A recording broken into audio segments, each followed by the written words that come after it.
two great children, Taylor, his daughter, and his son Travis, business owner, teacher, active community volunteer in many organizations, student in Life University, proud Air Force veteran. And I'll briefly tell you a few of the things that Tim does. He serves, and this is really brief. He does a lot more in town than this and in the community. Senior Vice Commander, American Legion, post number 52, Vice Chairman of Veterans Memorial Commission, Vice Chairman of Coventry Energy Advisory Commission, Vernon Economic Development Commission member, trustee for the Connecticut Community Colleges, Village Improvement Society member, and volunteer of the Connecticut Senior Van Driver. And that's just a tip of the iceberg of what Tim does. Hey, hey.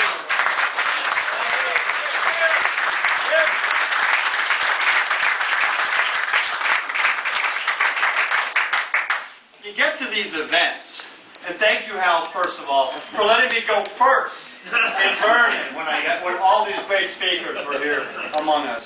Because and that was great. You kept it very short then. 2 minutes.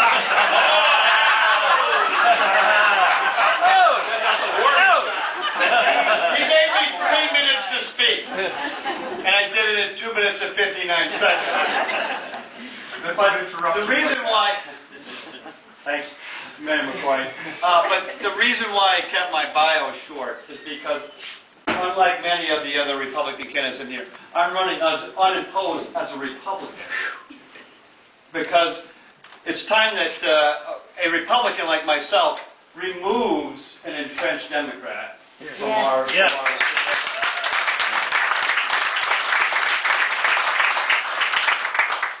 I started making some notes as I watched Tony make some notes, because when you get up and you listen to others, like Mark, like Mike, and it's funny because you and I had the same comment, like, you cannot escape the responsibility of tomorrow by evading it today.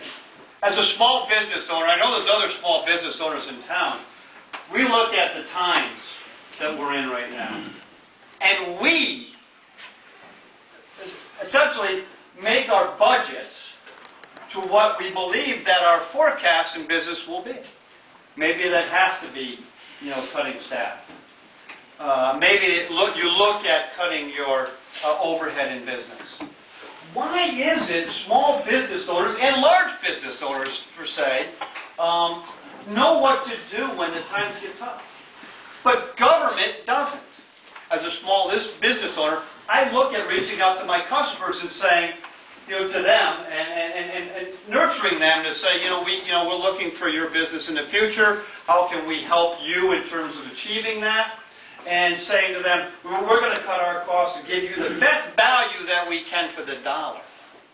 We talk to our employees and say, we might not be able to give you the same benefits that we have in the past.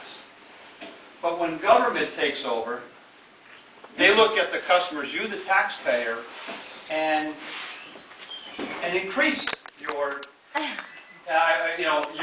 commitment to them, your tax dollars.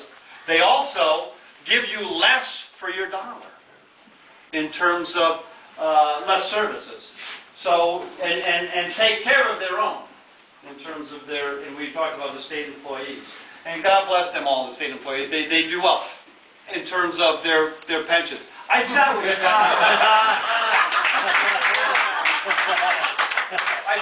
Tom White, a union labor representative, and we sat on the same radio show. And Tom and I, and as a small business owner, I give to my employees profit sharing, full health care. Full health care. They don't pay a dime for their health care. And a decent wage. And Tom White said to me, when I talked about the difference between a construction worker and their benefits as a small contractor, and to his representatives at Eastern Connecticut State University, UConn, and many other universities, and he said to me, you want us to come down to your level.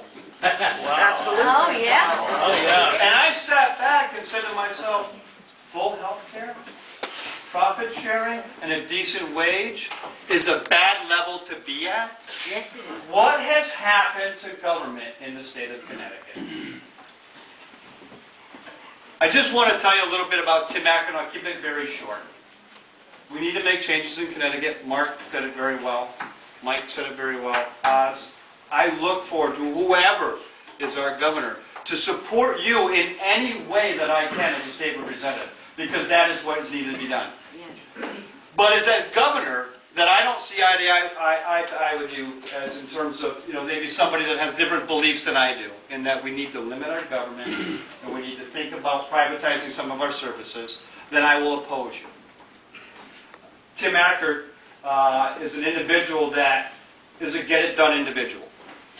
Is somebody that, when asked by Homes for Our Troops, Larry, stepped up to the plate when a young man, disabled from Iraq, needed a home. Larry Piano stepped up and said, "We're going to get it done for you." He asked Tim Ackert, and Tim Ackert said, "Yeah, we're going to wire that young man's house because that's the right thing to do." Just recently, Dave Sayer.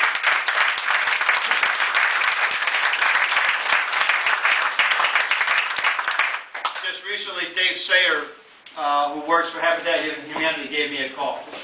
On Martin Luther King Day this year, my company stepped up to the plate and said, "We're going to work for that young couple and get that house wired for them because that was the right thing to do."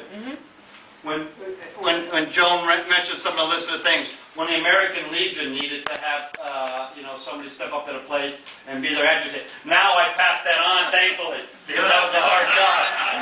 To Bob Kramer, that to me was the right thing to do. When I see the needs of Connecticut, the reason why I'm running for office, I didn't even know it came with a paycheck because I didn't care. Because I did not care that it came with a paycheck. When I came to Connecticut as a veteran from the Air Force and moved to Connecticut here because it was a job, an affordable place to live, I said, this is where I want to live. And after 20-something years, how long have we been here, Teddy? I can't even remember how long. 20-some-odd years? 42 of my 47 years have been in Connecticut. Connecticut has lost its way. And we need to refine that for it. And we need to make a change. And somebody said America's lost its way. That's true. So I thank you for your support. And I look forward to serving you as your state representative starting in